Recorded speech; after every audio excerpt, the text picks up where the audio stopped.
Good morning, I'm Andrew Bird and this is RNL News. Two men in Braintree have been charged after police seized drugs from a house in Essex. Luke Jewett, 29, and Nadreem Muliu, 22, were charged after police raided a house recovering 3.7 tonnes of cannabis, while 3 kilos of cocaine were seized in 3 separate seizures dating back to September. Cameron Frost reports more in Braintree. Hello, my name is Cameron Frost.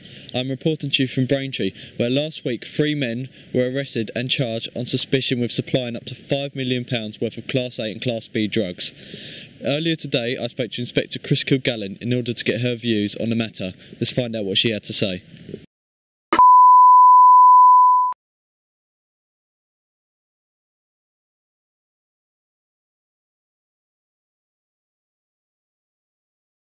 What's your opinion about the recent drugs raid? Well, it sounds pretty terrible that, you know, there are even more drug dealers than usual. So, you know, I mean, it seems as though a lot of people think it's really good, but it's not. And, you know, that's basically what I think. I mean, it kind of makes you a bit uneasy because, I mean, the fact that it's so close to home, oh, Christ, I don't know what I'm saying here. It feels that because it's happening so close to home, you're not really quite sure, like, who to trust anymore. Like, people on your street, for instance, like, you don't know who's a friendly face there and who's not. Have you ever seen a drug dealing before and not reported it? No, but I've smelt drugs before, and so, yeah, I mean, obviously that proves that you're probably near someone who is drug dealing, but I've never reported anything. I have not seen a drug dealer before. I've met some people who say they've done drugs, but I don't really know if they're just trying to lie or to make themselves seem bigger, or they're generally being serious, so no, I haven't seen anything. One final question. Are you worried about the recent drugs raid? Well, yeah, because, I mean, you know, obviously it's very, it could be very dangerous as well, but, you know, because someone might try and sell you some drugs, and, you know, if you don't accept it, it might be bad consequences. As I said before, it seems quite worrying that it's happening so close to home, but at the end of the day, things are going to happen, people are going to do what they're going to do, but we can only just sort of hope that it's going to try and get better from here. Today, Labour has pledged to tackle animal cruelty before the upcoming election in May. Courtney Clark is reporting from Chelmsford. Hello, I'm Courtney Clark and I'm reporting from Central Park in Chelmsford. Today, Labour have pledged to ban all animal cruelty in the UK before the upcoming election in May. The party want to ban all hunting dogs, stop abuse on puppy farms and circuses, and to ban all badger culls. I spoke with Chris Vince. Sorry, I think we had some technical difficulties there with Courtney. However, she has an interview with Chris Vince for more. Why is it important for the policy to go through government? I think it's really important for any government to have an policy about animals. Animals really don't have their own voice and they need protecting. Labour values tell us we have a moral duty to treat animals that share our planet with us in a humane and compassionate way, and that's what I believe. Do you think the Conservatives are doing enough to protect animals throughout England and Wales? No, I don't. Despite promising to ban the use of wild animals in travelling circuses in England and Wales in March 2012, the Tory-led government blocked the legislation. David Cameron has said, for instance, he does not support the hunting ban, and yet he will consider repealing it.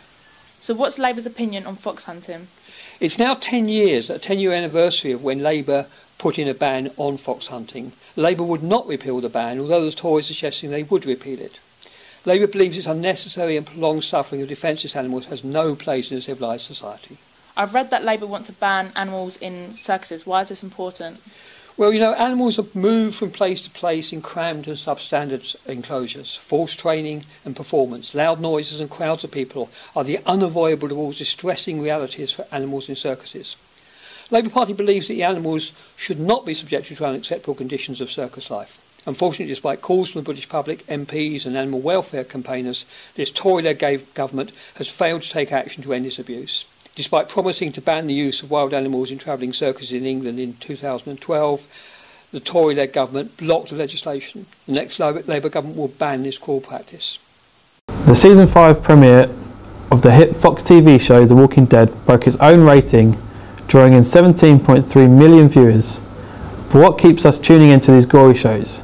James Sedgwick dives into more war on gore.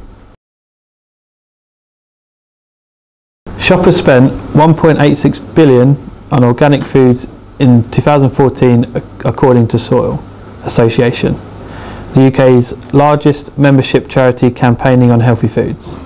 This shows organic food sales increased by 4%, but are we eating enough organic foods? Elliot Wright tells us more. Hi, I'm Elliot Wright. We all want to eat healthy, but are enough of us buying fresh organic food? Today, I'm here in Chelmsford to find out whether or not enough of us are buying organic food.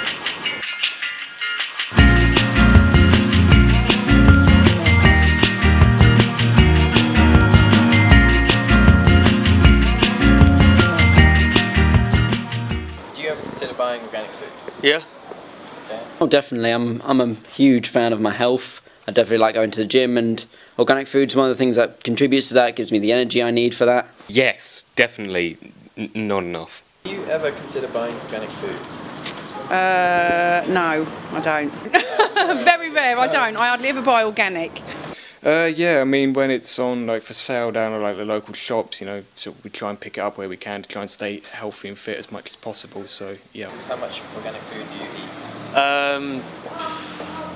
Quite a lot of it. Yeah. On a regular basis, how much organic food do you eat? It's about 50-50. I am a sucker for junk food, I'm afraid, but I tend to balance it out with the organic level. Well, it's sort of whatever sort of cheapest at the time, because organic food is so expensive. You can't really sort of get it as much as you would like. So we do obviously try and buy it where we can, but just not as regular as we'd like to. On a regular basis, how much organic food do you eat? 5. What would make you buy more fresh organic food? Probably more places selling it.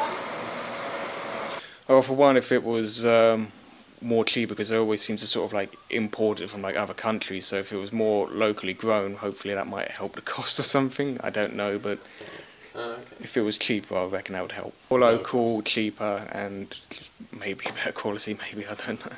So what would make you buy more organic food?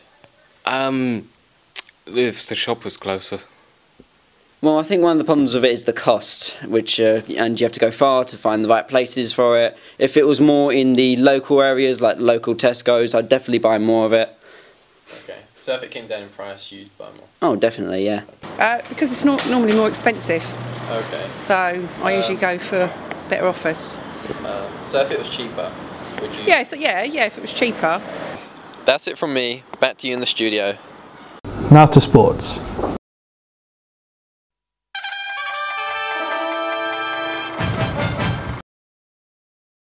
Chelsea defeated Spurs in a 2-0 win at Wembley in the Capital Cup final, leaving Kane and the Lily Whites goalless. Pochettino's side then made up for this on the weekend away from home, beating Queen's Park Rangers, with Harry Kane sending the 2 goals into the back of the net. Ex-Spurs player Sandro closed the gap for the R's in the 75th minute, but Spurs managed to take all 3 points away, positioning themselves 3 points away from Manchester United, before they meet at Old Trafford on Sunday for their next Premier League match. Alistair Cook has been sacked as Day 1 cricket captain. Callum Burgess is speaking out more. As England falter in the soaring heat of New Zealand, questions are being asked as to whether or not Alistair Cook should have been sacked as our one-day international captain.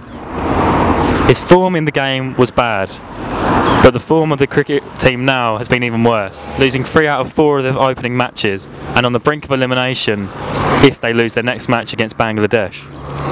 The ex-batsman was struggling with a bat and his captaincy was being questioned.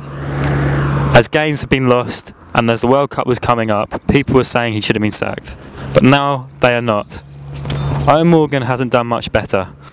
As you can see, in his last 10 games as captain, Alistair Cook hasn't scored 100, and this is one of the reasons that he was given the sack. In Test cricket, his form with the bat has been the same. He hasn't been doing well and hasn't had big scores, only 100 in the last year. If we look here at the ICC World Rankings 3 years ago, England were top of the world. They'd just beaten India and they were 1,000 points ahead of South Africa. But 3 years later, South Africa and Australia have both leapfrogged England and they are now in 3rd. I think at the time it was the right decision, because in the recent results, Alistair Cook had not been getting the results required, so it seemed like a change needed to happen. Well, it wasn't the best idea in the world, because they'd been planning for the World Cup for 4 years, and then all of a sudden, a couple of weeks before, sacking the captain. Let's say the results speak for themselves. They're just not very good at all, is it? As a nation, we should be expecting a lot better. Losing by 8 and 9 wickets is not acceptable in any standard. So, especially as a great cricketing nation as England, we should be doing much better than that. It should be much more competitive. Really bad. They've not been doing very well at all. They've not batted very well. They seem to be lagging behind the rest of the world in terms of batting, and their bowlers haven't been picking up the pace either. So I think Alistair Cook should stay for the moment Test captain. I think he's done well. It would be quite a big change to bring somebody in now in time for the Ashes and expect us to win. I don't think so. I think Australia are a better team at the moment, probably playing the best cricket in the world. So. For the time being, Alistair Cook will remain as England Test cricket captain, and the ECB will hope this prolonged break will help him in his comeback. He will stay for the Ashes, but if they lose that and suffer heavy losses like they have done this winter, questions will be asked, and there will be massive changes to the ECB and to the England cricket team. And England face hard fixtures in the coming months. They first of all travel to West Indies, where they should grind out the results. But with this England team, who knows? And then it's the big one, the Ashes.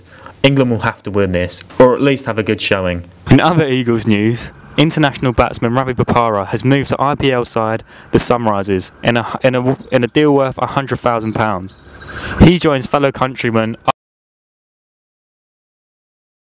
Good morning UK, and welcome to R&R Weather Report. If you're living up north, then today isn't your day, as it is forecast to be wet and miserable, with highs of only 2 degrees. Down south it's more upbeat though, with sun and reported highs of 10 degrees being forecast for London and the south of England.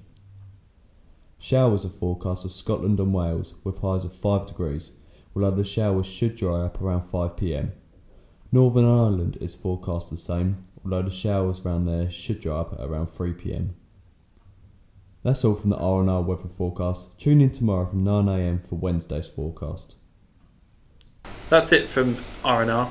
Good night.